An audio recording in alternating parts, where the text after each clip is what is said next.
Selamat pagi Bapak Ibu Saudara-saudara yang terkasih, Shalom. Izinkan saya mau mengucapkan selamat tahun baru kepada saudara-saudara sekalian. Tidak terasa hari ini kita telah memasuki hari yang ketiga di tahun 2021 ini. Saudara, di dalam sepanjang jalan kita tahun 2020 adalah waktu-waktu yang tidak mengenakan. Waktu-waktu yang membuat kita getar-getir, membuat kita cemas, membuat kita takut, membuat kita tidak tahu apa yang kita perbuat. Namun kita mengucap syukur kepada Tuhan ketika kita melihat segala sesuatu, kita bisa melihat hari ini ketika kita masih ada, kita bisa melihat kasih setia Tuhan, pemeliharaan Tuhan yang luar biasa atas setiap kita. Saudara sekalian, kita bisa melihat bahwa Tuhan tidak pernah meninggalkan setiap anak-anaknya. Setiap saudara, setiap kita di dalam kesulitan, di dalam pergumulan apapun, kita melihat Tuhan tetap menyertai anak-anaknya. Amin. Saudara-saudara yang terkasih di dalam Tuhan, saya mau mengajak saudara untuk membaca satu bagian firman Tuhan. Ya, harap saudara boleh membuka Alkitab saudara yang ada di dalam Perjanjian Lama, Kitab Imamat. Ya, Perjanjian Lama, Kitab Imamat, pasal yang ke-19, ayat yang ke-8. Sekali lagi, saudara yang secara online ikut ibadah ini, saya harap saudara juga membuka Alkitab saudara. Ya, nanti boleh baca bersama-sama. Ya, secara online silakan buka Alkitab saudara di dalam Imamat, Perjanjian Lama, Imamat, pasal 19, ayat yang ke-8. Kalau saudara semua sudah menemukannya, saya akan membaca bagi saudara. Janganlah engkau menuntut balas dan janganlah menaruh dendam terhadap orang-orang sebangsamu, melainkan kasihilah sesamamu manusia seperti dirimu sendiri. Akulah Tuhan. Sekali lagi saudara, kita baca bersama-sama. 2, 3. Janganlah engkau menuntut balas dan janganlah menaruh dendam terhadap orang-orang sebangsamu, melainkan kasihilah sesamamu manusia seperti dirimu sendiri. Akulah Tuhan. Biarlah firman Tuhan ini boleh menjadi dasar bagi kita untuk boleh bersama-sama merenungkan firman Tuhan.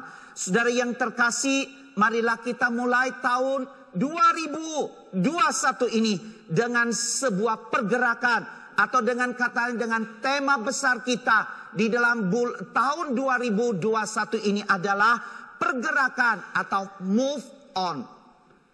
Saudara-saudari yang terkasih di dalam Tuhan Yesus Kristus, Kitab Imamat yang kita baru baca tadi, ini merupakan kitab ketiga dari Perjanjian Lama yang ditulis oleh Nabi Musa. Dan di dalam pembacaan Alkitab kita tadi, di dalam Imamat 19 ayat yang ke-18, kita dapat melihat bagaimana Tuhan menyampaikan firman-Nya melalui Nabi Musa.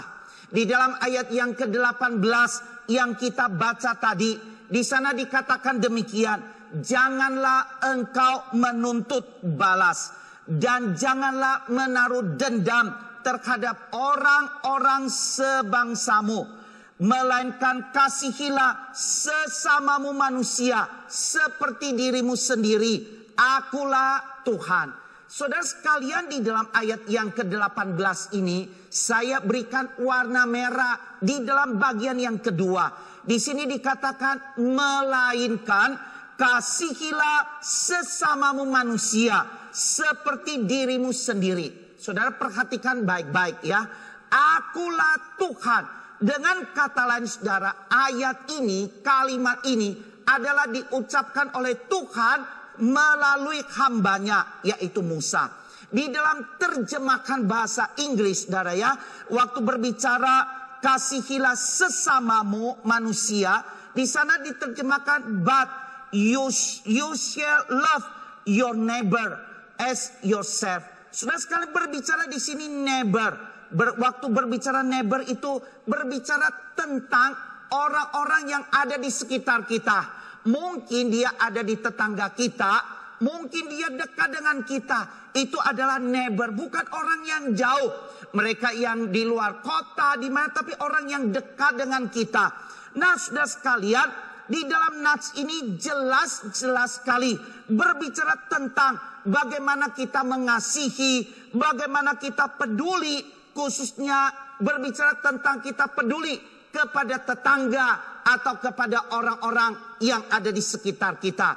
Kalau saudara punya Alkitab, saudara melihat bagian Alkitab ini, kita dapat melihat saudara bahwa di dalam Imamat 19 ayat 18, lembaga Alkitab memberitahukan kepada kita bahwa sebenarnya ayat ini dikutip yang pertama oleh Tuhan Yesus sendiri. Ya, kita boleh melihat saudara, Tuhan Yesus mengutip ayat ini 4 kali. Ada di dalam Injil Matius dan juga Markus. Saudara, kalau ada Alkitab, saudara bisa melihat di sana. Ini ada kaitannya di mana Yesus mengambil ayat ini. Dan kita boleh melihat itu ada di dalam Matius dan di dalam Injil Markus. Saudara sekalian, kita juga bisa melihat bagaimana di dalam Injil Lukas, saudara, di sini adalah Lukas sendiri yang mengambil ayat ini, ya, membahas ayat ini. Kalau kita melihat juga Rasul Paulus ada 2 kali juga menggunakan ayat ini, memakai ayat yang ada di dalam Imamat 19 ayat 18. Dan yang terakhir, kalau kita bisa melihat saudara, yang terakhir yang mencatat ini saudara, tidak lain siapa dia? Adalah adik daripada Tuhan Yesus sendiri. Siapa saudara? Dia adalah Yakobus. Saudara sekalian, Yakobus juga mencatat apa yang ditulis di dalam kitab Imamat ini. Saya akan dengan perlahan mengajak saudara lihat sebagian dari apa yang dikatakan oleh Tuhan Yesus di dalam Matius pasal 5 ayat 14, pasal 19 ayat 19, 23 ayat 39. Saya mau baca untuk saudara. Kamu telah mendengar firman, kasihilah sesamamu manusia dan bencilah musuhmu. Ini ada di dalam ayat yang ke-43. Di dalam ayat yang ke-19 dikatakan, hormatilah ayahmu dan ibumu. Kasihilah sesamamu manusia seperti dirimu sendiri. Dan di dalam ayat yang ke-39 Tuhan Yesus berkata demikian. Dan hukum yang kedua yang sama dengan itu ialah kasihilah sesamamu manusia seperti dirimu sendiri. Saudara, dari ayat-ayat ini kita dapat melihat apa sih yang menjadi latar belakangnya. Ketika kita mau berbicara tentang hal ini, kita boleh melihat di dalam Matius 22 ayat 39. Di sana kita dapat melihat ayat 36 sampai ayat 39. Demikian bunyi firman Tuhan, saudara, ya. Waktu itu ketika orang Farisi, orang ahli Taurat, mereka ingin mencoba Yesus, maka Yesus berbicara. Di dalam Matius 22 ayat 36 berbunyi demikian. Guru, hukum manakah yang terutama dalam hukum Taurat? Jadi orang-orang ini, orang Farisi, saudara ya, ahli Taurat ini, mereka sedang ngetes Tuhan Yesus. Dan mereka sedang mau minta kepada Tuhan Yesus, hukum manakah yang terutama dalam hukum Taurat. Jadi dengan kata lain, sekian hukum Taurat itu, yang manakah hukum yang terutama. Di dalam ayat yang ke-37, Yesus jawab Yesus kepadanya, kasihilah Tuhan Allahmu dengan segenap hatimu, dan dengan segenap jiwamu, dan dengan segenap akal budimu. Itu bagian yang pertama, yaitu mengasihi Tuhan Allah dengan segenap hati, dengan segenap jiwa, dengan segenap akal budi. Ini Tuhan Yesus sampaikan. Di dalam ayat yang 38 bisa dikatakan itulah hukum yang terutama dan yang pertama. Saudara perhatikan, kalau ada utama dan yang pertama, berarti kalau ada pertama ada yang keduanya. Apa itu? Di dalam ayat yang ke-39. Dan hukum yang kedua yang sama dengan itu ialah kasihilah sesamamu manusia seperti dirimu sendiri. Saudara sekalian, mengapa pertanyaannya? Mengapa sampai Yesus harus mengatakan ada hukum yang kedua? Apakah itu berarti tidak lebih penting dari yang pertama?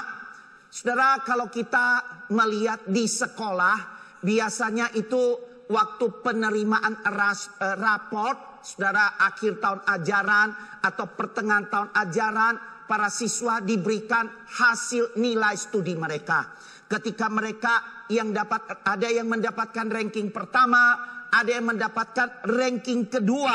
Saudara, kalau kita mendengar demikian, pasti mereka yang mendapatkan ranking pertama, mereka disebut anak ini pintar, hebat, lebih hebat daripada ranking yang kedua. Betul tidak, saudara? Tidak heran kalau orang-orang kepingin, saudara, kalau ujian itu, wah, anaknya ranking pertama. Dan dia akan menceritakan ke orang lain, anak saya ranking pertama loh, anak saya hebat, ranking pertama. Sudah sekalian, kita juga melihat di dalam hal, ketika kita melihat dalam hal kejuruan.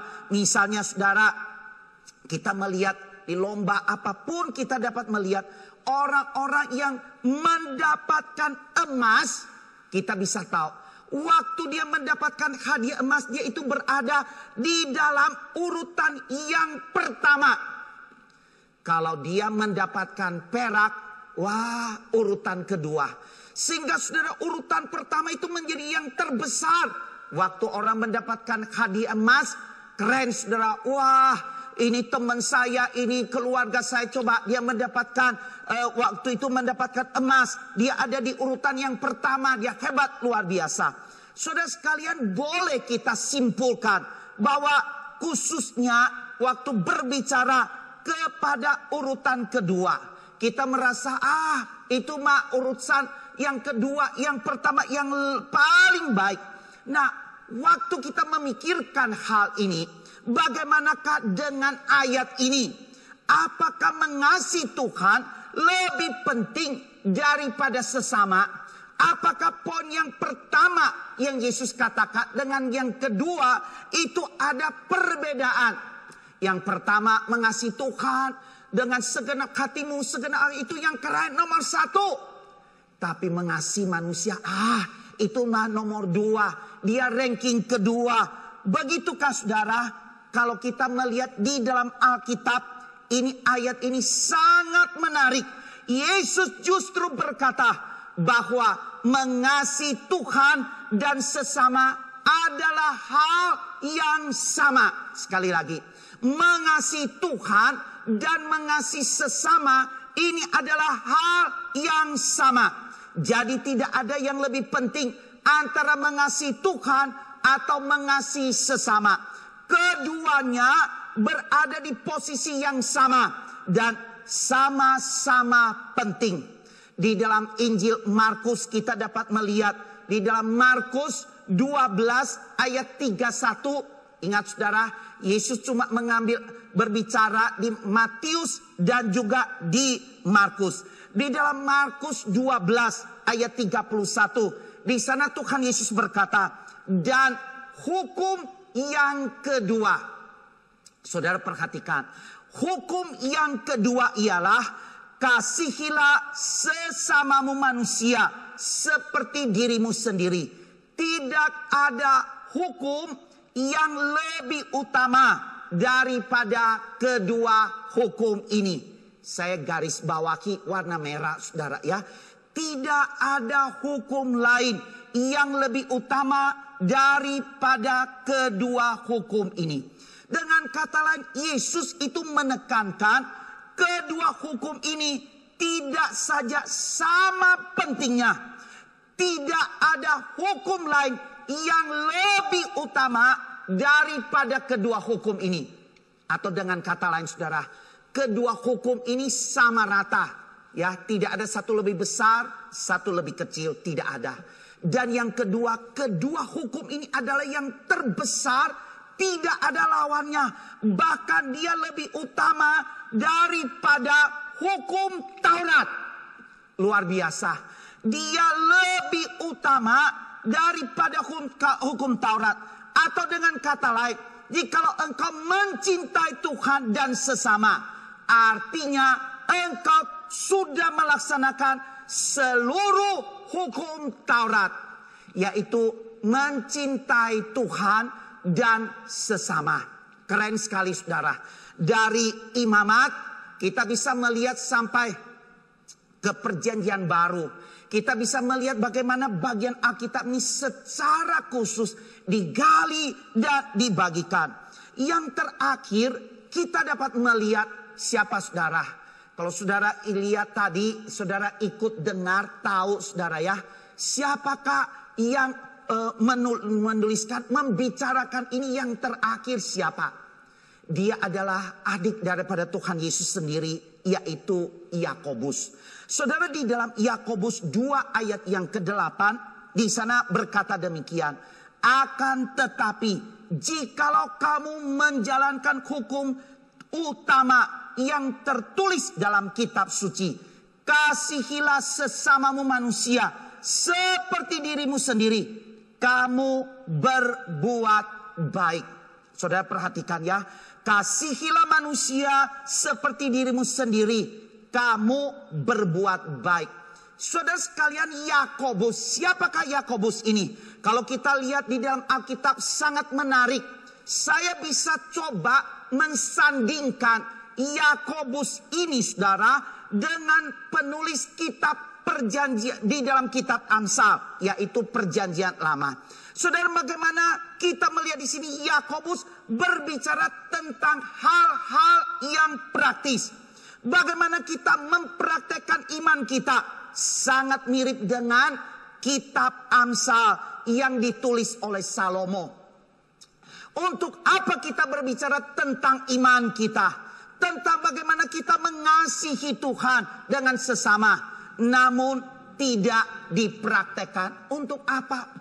Kita bisa berbicara tentang Tuhan, berbicara teologi ya saudara, berbicara tentang Allah, berbicara tentang manusia sesama. Namun kita tidak mempraktekannya. Semua itu adalah sia-sia ketika kita tidak dipraktekkan. Saudara sekalian, di awal tahun 2021 ini, saya rindu saudara khotbah yang pertama di tahun ini boleh sungguh-sungguh membawakan semangat kepada saudara. Biar saudara kita bukan sekedar dengar, bukan sekedar tahu, tetapi yang terpenting bagaimana kita mempraktekannya. Saudara, seperti yang saya katakan di awal tadi, tema besar kita tahun ini adalah offer, yaitu saudara mempersembahkan. Di bulan Januari ini kita banyak berbicara bagaimana kita mempersembahkan hidup kepada sesama. Jika tahun lalu ketika badai COVID itu melanda, saya percaya pada waktu itu adalah suasana yang paling menakutkan. Saudara, di tengah-tengah keadaan demikian fokus kita hanya kepada diri sendiri. Bagaimana saya, bagaimana usaha saya, bagaimana anak-anak saya, studi mereka, dan lain sebagainya. Semua saudara sekalian kita berbicara tentang diri sendiri. Bagaimana saya.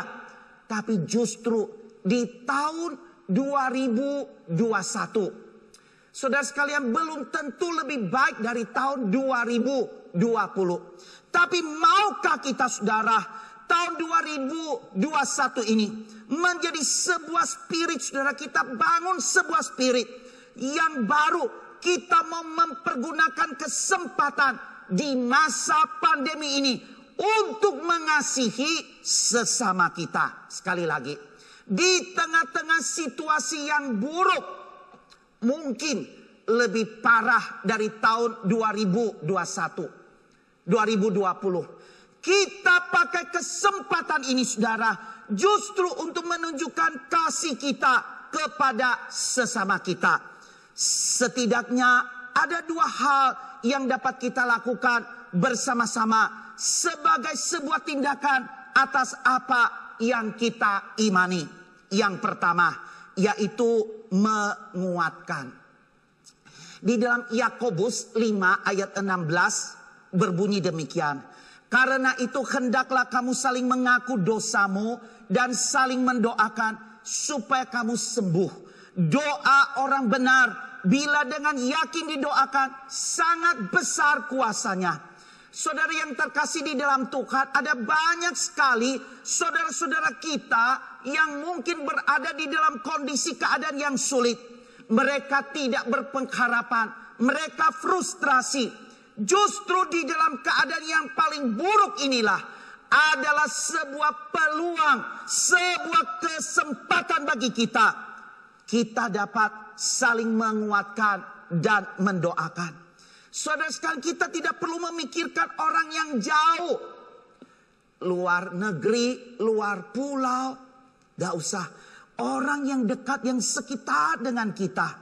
Kita sudah mulai memikirkan saudara, bagaimana mungkin cross itu mulai kita bangkitkan. Cross yang ada, yaitu bagaimana kita menjangkau jiwa-jiwa itu lewat cross. Ada kelas di mana orang-orang itu ada di dalam cross bersama-sama. Secara sederhana saudara, kita bisa lakukan yaitu menanyakan, apa yang bisa saya doakan untuk Anda? Apa yang saya dapat doakan? Ada salah seorang rekan, dia adalah staf yang diutus oleh sinode untuk berada di sekitar Blitar, Jawa Timur, saudara. Dia dipercayakan untuk membimbing para hamba-hamba Tuhan, gereja-gereja yang ada di sana, yaitu Pak Buyung. Saudara sekalian, Pak Buyung itu usianya lebih kecil dari saya, walaupun timbangannya lebih besar. Dia tidak sekolah Alkitab, tapi hatinya sungguh-sungguh untuk Tuhan. Dia mempersembahkan hidupnya untuk membimbing hamba-hamba Tuhan yang ada di daerah sana. Saudara sekalian, boleh mengatakan Pak Buyung inilah salah satu orang yang seringkali WhatsApp saya. Pak Philip, apa kabar? Bagaimana di sana? Ada ndak mau didoakan? Saudara sekalian, tiap kali dengar kalimat itu mengharukan. Gila ya. Aduh, dia siapa? Dia WhatsApp. Pak Philip, apa kabar? Di sana baik. Ada ndak pokok doa yang mau disampaikan? Sederhana, tetapi keren. Saudara-saudari yang terkasih di dalam Tuhan Yesus, ada banyak sekali saudara-saudara kita yang hari ini mereka bergumul, mereka di dalam kesulitan, mereka di dalam pergumulan. Tidak ada kalimat yang dapat diutarakan. Mereka ada banyak pergumulan. Tidak ada tempat untuk mereka ceritakan, untuk mereka sampaikan. Tidak semua orang, saudara, mereka dengan leluasa dapat menceritakan ke orang lain. Saya lagi susah, keadaan ekonomi suami, istri, anak, dan lain sebagainya. Tidak semua orang. Tidak semua orang boleh menceritakan kesulitan masalah yang dia hadapi. Tapi tahukah saudara, di tengah-tengah keadaan demikian, saudara juga mengalami virus yang sama. Ini adalah kesempatan yang paling tepat bagi kita, yaitu kita bagikan firman Tuhan. Dengan kita bertanya, apakah ada yang bisa saya doakan? Saudara-saudara sekalian, kita menguatkan dia, mendoakan dia menjadi sebuah penghiburan, sebuah kekuatan. Pernahkah saudara memikirkan, saudara, kita datang kepada seseorang, tanya, ada yang bisa saya doakan? Saudara sekalian, berkat bukan hanya orang itu. Ketika saudara bisa berdoa, Tuhan mendengar doa saudara. Berkat Tuhan juga untuk saudara. Saudara-saudara sekalian, dua hal yang tadi saya katakan. Yang pertama adalah menguatkan. Kita coba menguatkan orang-orang di sekitar kita. Sudah tidak usah yang jauh-jauh, yang di sekitar kita. Saudara, kita menguatkan dia. Yang kedua, kita bukan hanya menguatkan, kita belajar melayani. Di dalam Galatia pasal 5 ayat yang ke-13 berbunyi demikian. Saudara-saudara, memang kamu telah dipanggil untuk merdeka, tetapi janganlah kamu mempergunakan kemerdekaan itu sebagai kesempatan untuk kehidupan dalam dosa. Melainkan layanilah seorang akan yang lain oleh kasih. Saudara-saudara, kamu telah dipanggil untuk menjadi merdeka. Saudara sekalian, sangat jelas sekali bahwa surat Galatia ini berbicara tentang kemerdekaan kita. Bukan hanya untuk melayani diri sendiri, tetapi bagaimana kita melayani sesama. Melayani sesama. Sekali lagi, saudara sekalian, tidak perlu orang yang jauh yang bisa melayani, tapi justru orang-orang yang dekat. Orang-orang itulah yang dapat melayani. Saya bersyukur saudara, di masa pandemi ini banyak sekali orang yang memperhatikan kami para hamba Tuhan dengan cara mengirimkan makanan. Puji Tuhan. Terima kasih untuk perhatian, untuk kasih kepada para hamba Tuhan. Mungkin saudara ada jemaat yang berpikir bahwa kami ini mungkin di dalam keadaan yang susah keluar. Kita tidak ada kesempatan untuk mendapat makanan di gereja dan lain-lain. Saudara-saudara sekalian, itu semua tentunya kami terima dengan sebuah ucapan syukur luar biasa. Ada jemaat, orang-orang yang peduli kirim makanan. Tidak heran hamba-hamba Tuhan timbangan naik saudara. Perut bertambah besar. Saudara-saudara sekalian, di dalam keadaan demikian, di dalam momen ini, saya mau mengatakan, udah cukup. Terima kasih untuk perhatian, untuk kasih dari setiap anggota jemaat untuk kami. Terima kasih. Saudara sekalian, justru saya berharap lewat kesempatan ini, marilah kita menyimpan budget kita untuk melayani rekan-rekan itu. Rekan-rekan sepelayanan kita, orang-orang yang jauh. Saudara sekalian, kita bisa mengirimkan makanan atau perhatian atau bentuk lainnya. Bisa menjadi sangat berarti bagi orang itu. Kita dapat memberikannya. Mungkin saudara, kita juga sering memberi dan sering terlewat untuk beberapa orang. Berilah yang terbaik untuk orang-orang yang mungkin sering terlewat oleh kita. Kita pedulikan mereka. Kita boleh saja mengajak mereka untuk pergi. Entah kita mau ngobrol, entah kita mau traktir mereka. Atau adakah yang saya bisa berdoa untuk kamu? Dua hal yang praktis tersebut sangat mudah kita lakukan. Tapi ada satu PR lagi untuk setiap kita. Saudara tahu bahwa di masa pandemi ini ada banyak sekali orang terhilang. Saya gak tahu siapa saja. Tapi yang saya tahu ada orang-orang sesama anggota jemaat kita. Saudara, jemaat Kalam Kudus. Pernahkah kita pikirkan mereka ada di mana? Ketika saya melihat saudara orang-orang yang ikut ibadah hari Minggu. Di mana mereka saudara? Di mana mereka? Mungkin mereka adalah anggota cross kita. Rekan kita. Pernahkah kita berpikir saudara? Bagaimana kita peduli kepada mereka? Saudara sekalian, apakah mereka juga bertumbuh? Kalau setiap jemaat 1-2 orang aja dia peduli. Dia WhatsApp, dia tanya, bahkan dia berkata, apakah ada yang saya bisa doakan?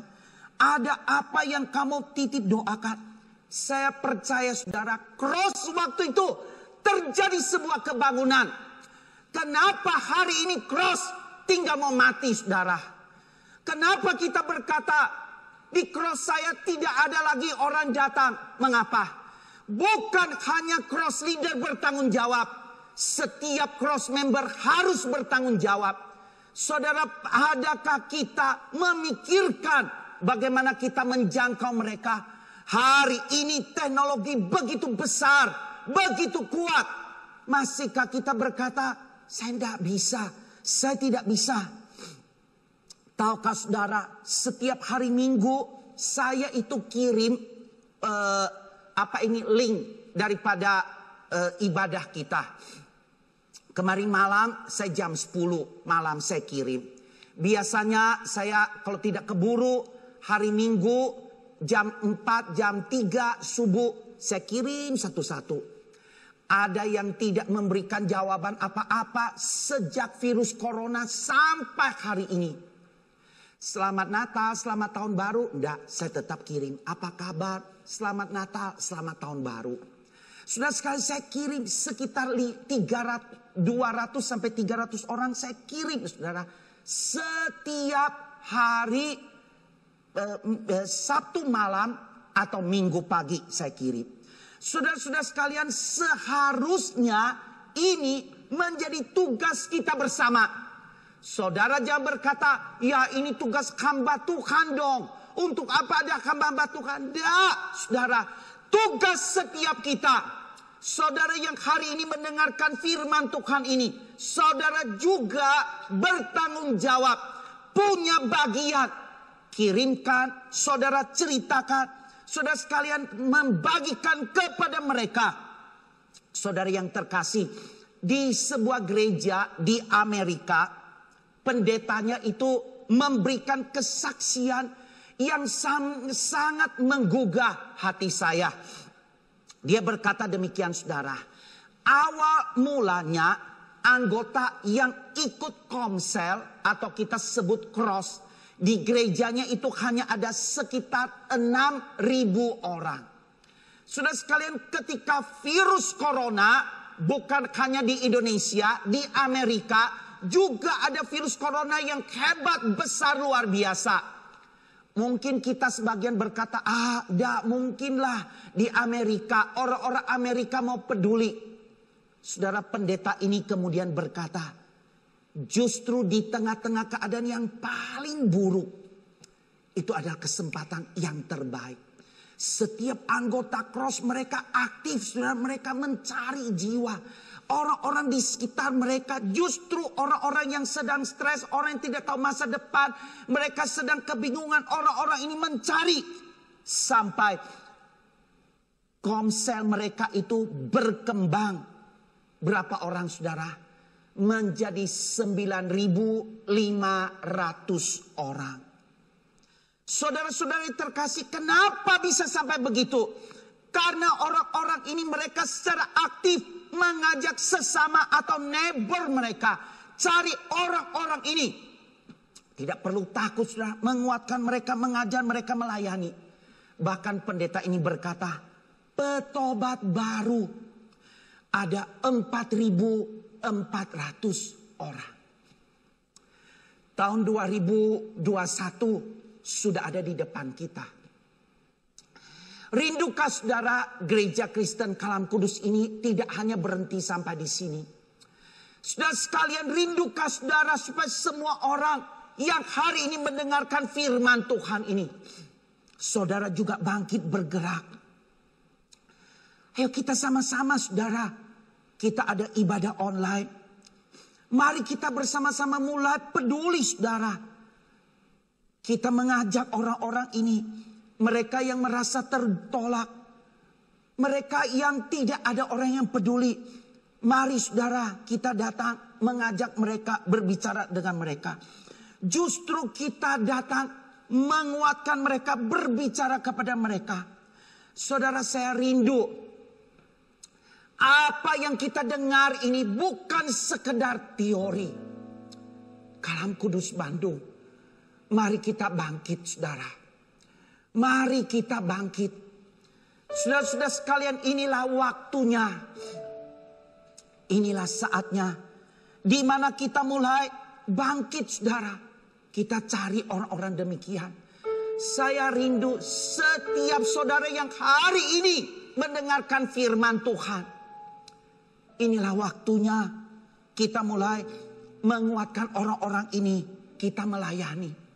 Kita bisa melihat justru di tengah-tengah situasi virus yang semakin parah, semakin buruk, adalah kesempatan terbesar bagi kita untuk menjangkau jiwa.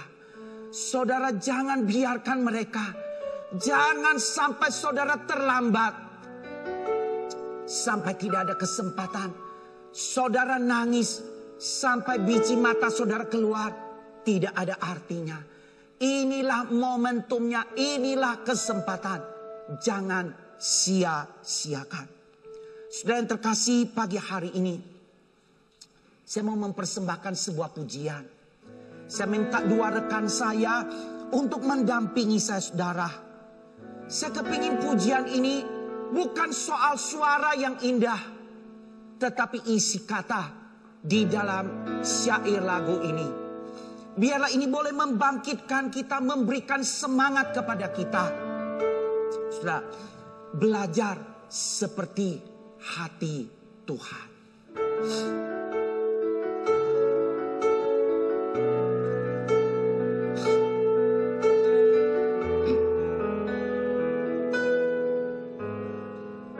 Berikan ku hati seperti hatimu, hati yang mengasihi jiwa yang terhilang. Berikan ku mata seperti matamu, memandang jiwa yang dalam gelap. Ku mau berada dalam rencananya dan melakukan perbuatannya yang besar, memulihkan hati yang terluka, menjadi rumah bagi mereka yang lelah, membagi hidup dan milik kita bersama. Jadikan hatiku seperti hatimu, Bapa. Saudara, sebelum melanjutkan nyanyian ini, saudara, sebuah kalimat yang sangat luar biasa. Memulihkan hati yang terluka, menjadi rumah bagi mereka yang lelah. Berbagi, membagi hidup dan milik kita bersama. Jadikan hatiku seperti hatimu, Bapa. Saudara, mari kita berdiri, kita menyanyikan lagu ini. Biarlah ini boleh menjadi doa kita di hadapan Tuhan. Memulihkan hati yang terluka.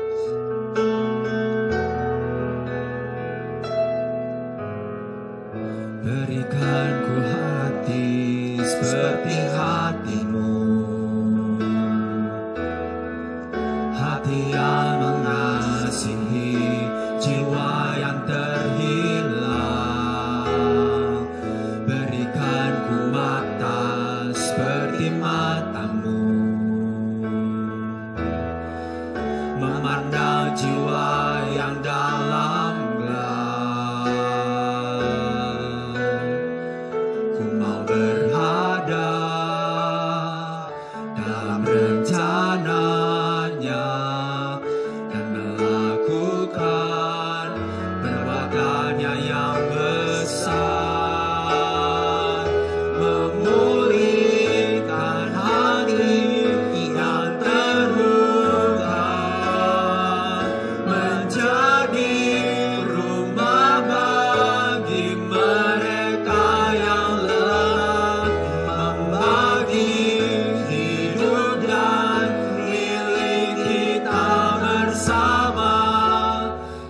Jadikan hatiku seperti hatimu, memulihkan hati yang terluka, menjadi rumah bagi mereka yang lelah, membagi hidup dan milik kita bersama.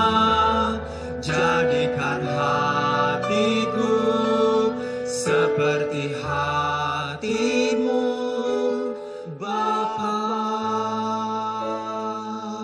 Saudara, mari kita berlutut bersama-sama, kita berdoa.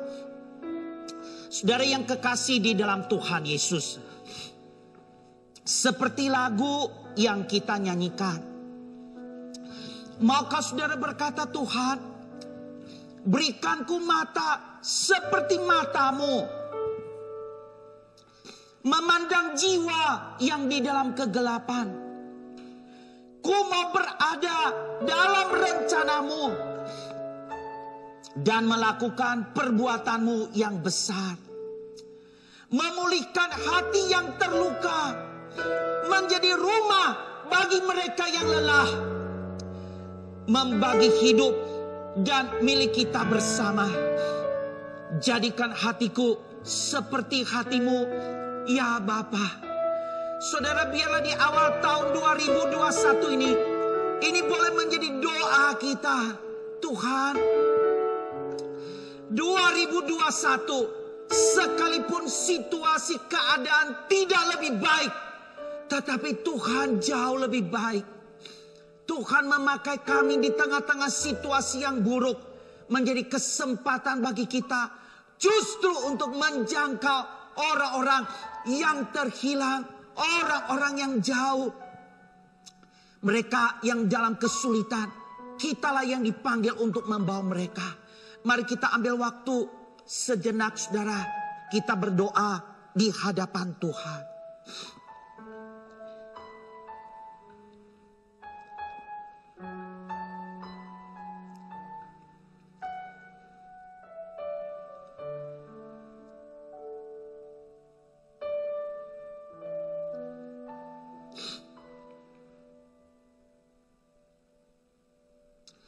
Bapa di surga, ampunilah kami.